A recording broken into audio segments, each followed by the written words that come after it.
जय भारत बच्चों। आज हम व्यक्तिवाचक और जातिवाचक संज्ञा के बारे में जानकारी करेंगे, लेकिन उससे पहले हम यह जानने का प्रयास करेंगे कि संज्ञा क्या है, क्योंकि संज्ञा की परिभाषा का संबंध जो संज्ञा के प्रकार है उनसे सीधा संबंध है उनसे। इसलिए सबसे पहले हम संज्ञा की परिभाषा के बारे में जानेंगे।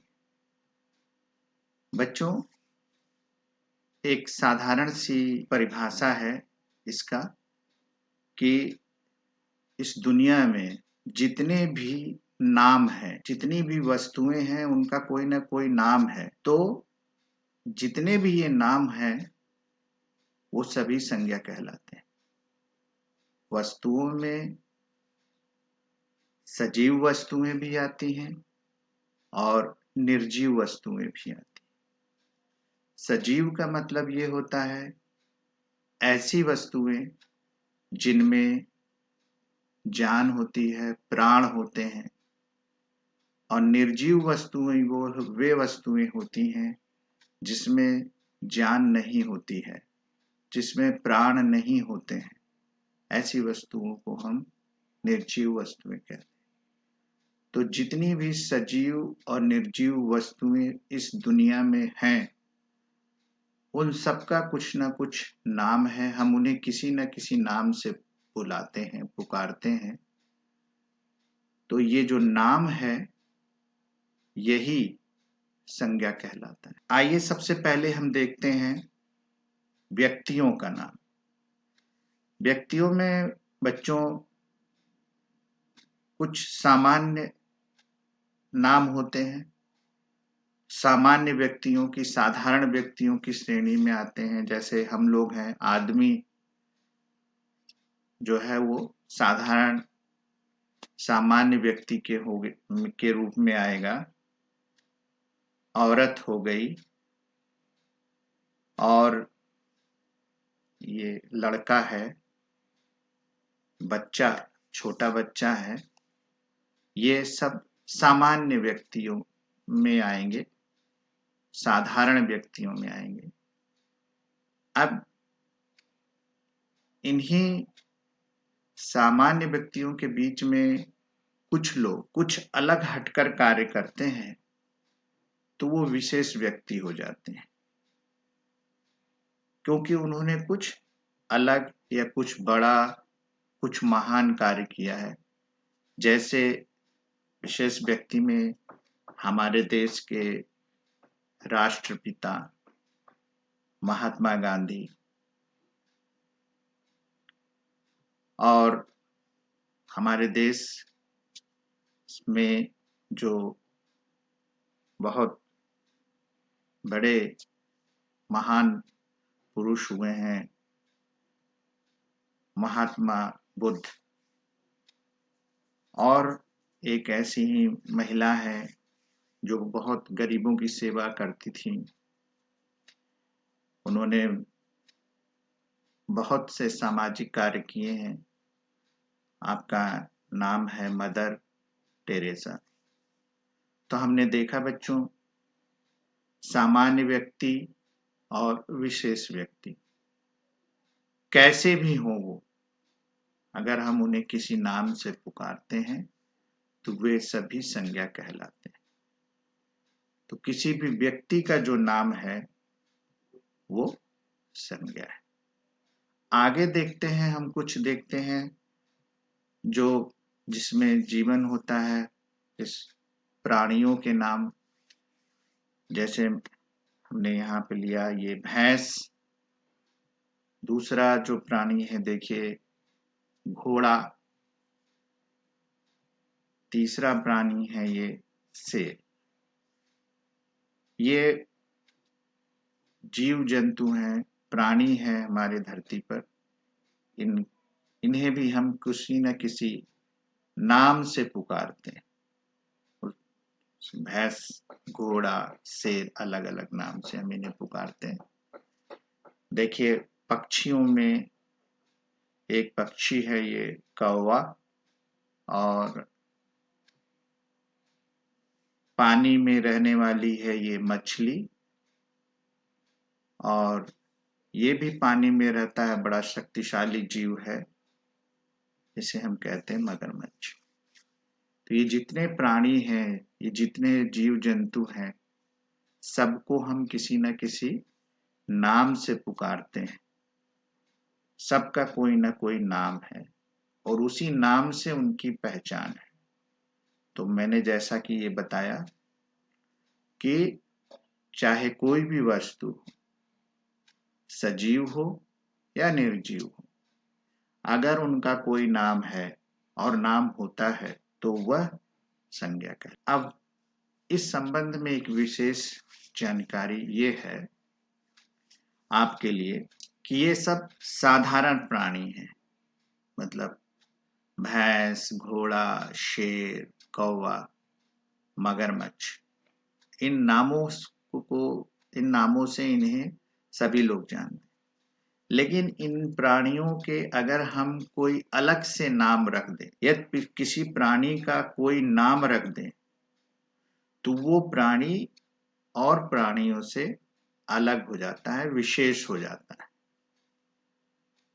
वो प्राणी और प्राणियों से अलग हो जाता है, विशेष हो जाता है।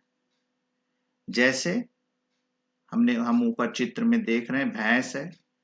अगर हमने भैंस का नाम गौरी रख दिया, तो बच्चों पहले वो सिर्फ भैंस थी, जो एक सामान्य शब्द था। पूरी सब जगह हर व्यक्ति उसका इस्तेमाल करता है, उसको भैंस ही बुलाता है। लेकिन अब हमने उसको एक नाम दे दिया, नाम देने से वो और भैंसों से अलग हो गई। अब उसका नाम है गौरी। तो भैंस सामान्य शब्द होगा, लेकिन जो गौरी है वो उसे विशेष बना दे। तो चाहे वो विशेष हो चाहे सामान्य हो, वो सब संज्ञा ही कहलाते हैं। क्योंकि हम जानते हैं नाम किसी भी प्राणी का नाम, व्यक्ति का नाम क्या है? संज्ञा है। अब हम देखते हैं वस्तुओं, उसी श्रृंखला में बच्चों ये चल रहा है।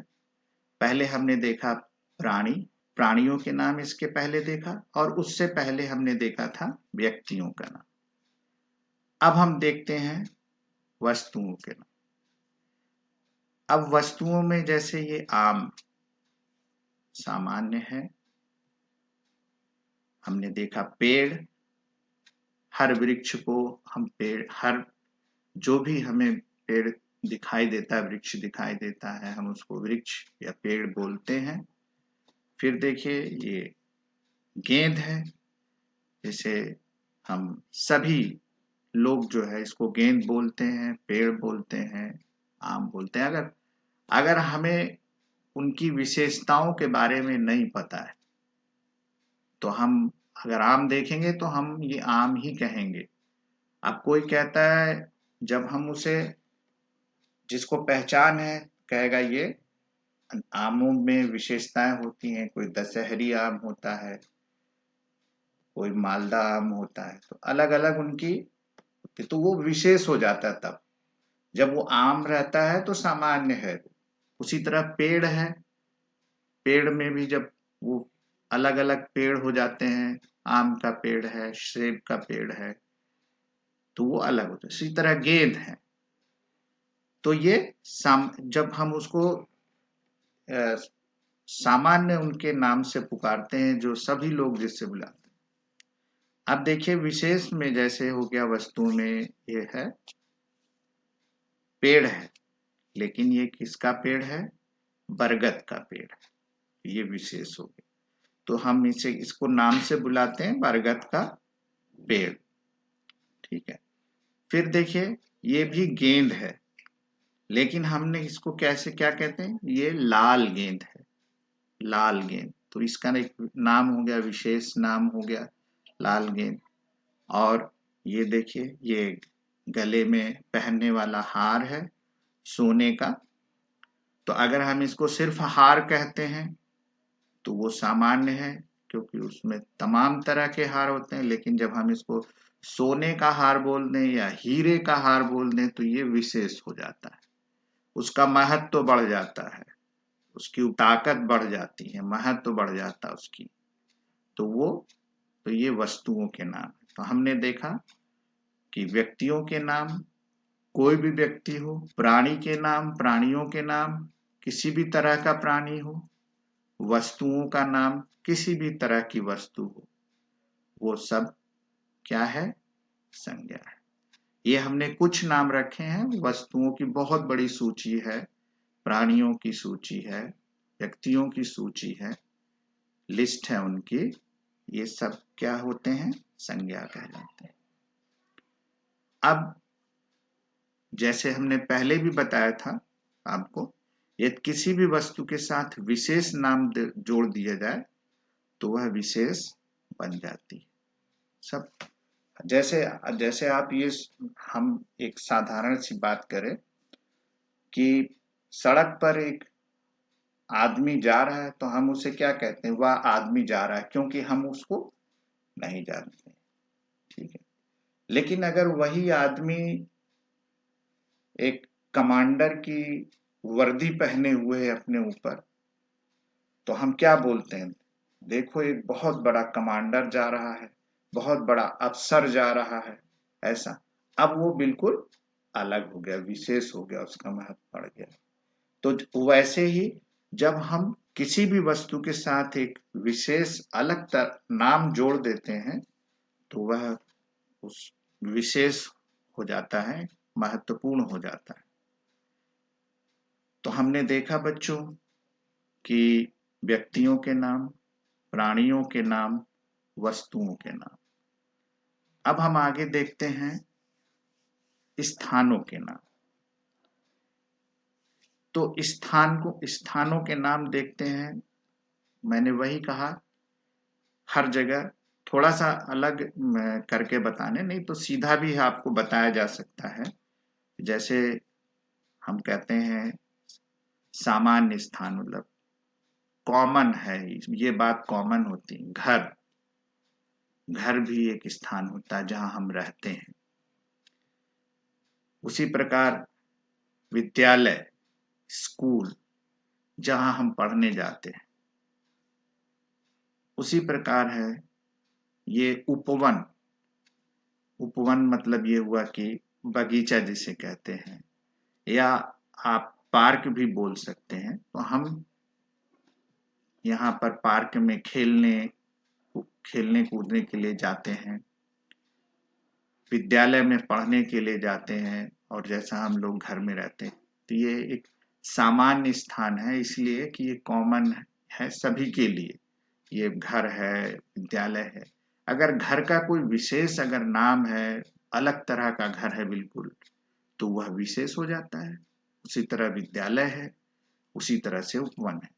तो अब हम देखते हैं कुछ विशेष जो स्थान होते हैं जिनका महत्व तो बहुत होता है, अलग तरीके। अब हमने देखा, ये देखिए जैसे विशेष स्थान है, नाम है हमारा अपना कानपुर है का जो स्टेशन है, रेलवे स्टेशन है, जो ये आप चित्र में देख सकते हैं, ये विशेष है, अलग है जो है। और फिर हम देखते हैं कि ये आप एक इमारत देख रहे हैं, ये स्तूप है, बौद्ध स्तूप है ये। और ये मध्य प्रदेश का में जो सांची जगह है उस जगह पर स्थित है, और ये बहुत हजार साल से भी ज्यादा पुराना है ये। तो इसे सांची का स्तूप के नाम से पूरी दुनिया में जानते हैं, और विश्व की धरोहर है। मतलब कि जो हमारा विश्व की जो संस्था है जो इन ऐतिहासिक इमारतों को नाम देती है, तो विश्व की ऐतिहासिक इमारतों में इसका नाम है सांची का ये बौद्ध स्तूप है। और देखिए इधर फिर एक और चित्र है आपके सामने और ये बहुत प्रसिद्ध है। हर कोई भी हमारे देश में आता है तो यहाँ जरूर जाता है। ये है आगरे का जो ताजमहल है, वह चित्र है यहाँ पर। तो हमने देखा कि स्थान, बच्चों, प्राणी के नाम, व्यक्ति के नाम,